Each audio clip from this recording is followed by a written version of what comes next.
Doctor, doctor, I can't stand the colour green. There is just too much green in the world for me. Everywhere I look, I notice shades of green. The doctor looked up from his notes and peered intently into my eyes. He looked me over like I was a cut of meat in the refrigerated supermarket aisle. Green is a bad colour, Doc. It makes me feel like puking. Every time I see the colour green, I experience a constriction in my throat, like I'm choking. I see green and I'm immediately nauseous. I just don't know what is wrong with me. My hands were shaking slightly as I told the doc this. The surgery was a sterile place with charts on the wall, and I was sitting on the edge of the treatment couch. I'd never visited here before in all my years living and working just down the road. It was a dark day. If I never saw another green thing, I would be a happy man. In fact, if I didn't have to even think about anything green ever again, it would make my life so much better. Even saying the word, forming those elongated vowels, is torturous. It rhymes with mean and fiend. Everything about it is a blight on the world. I slumped into silence, fidgeting like a schoolboy waiting to see the deputy head.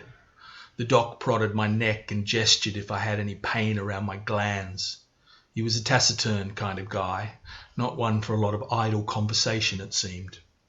Fortunately for me, he was dressed in this white lab coat and with no green gear underneath. Perhaps he appeared a little peaky around the gills.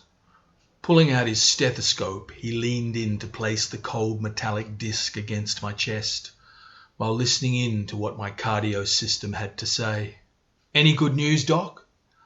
How doth do the drums beat? Do they beat solidly for me?"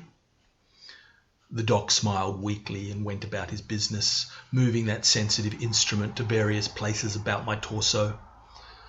I suppose it was like a mechanical ear designed to hear stuff with a clarity beyond normal, like a dog maybe. What could my heartbeat tell us about the colour green and my reaction to it? Could it say something in Morse code that would explain the situation? Was there a syncopated story to be told about the verdant realm, an offbeat drama maybe where Mr. Green murdered my equilibrium and peace of mind on a summer's day? He wanted me to cough gently now, as he roamed about my body with his listening bell, tapping on my chest like a TV detective seeking out a secret panel in a serial killer's den.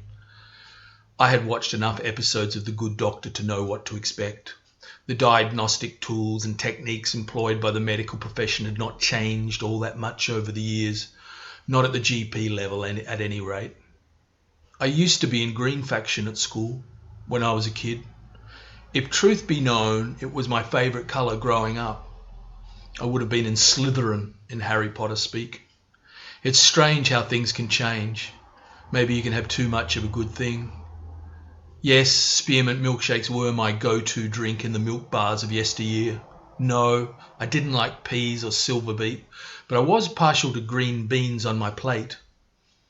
The doc didn't ask me to pee into a cup, and if he had, I don't think that my wee was green, even though I had eaten asparagus last night, and that really messes with your pee aromatically. Medieval doctors were big on urine analysis, always sniffing and checking its colour for characteristics to determine health status. This doc was more of a pulse and respiratory monitoring medico. He was going over his notes on my chart and scribbling away. I gazed out the window upon a bucolic suburban scene. However, it all seemed divorced from my own current crisis. To be or not to be, that kind of question. The doc abruptly finished his scribbling and looked me in the eye. "What do you do for a living, Mr. Green?" I panicked slightly. My heart rate went up a score suddenly. My eyes flickered everywhere but upon his cold stare. I gulped in stale air. "I'm a golf pro, down the road at Viridescent Links."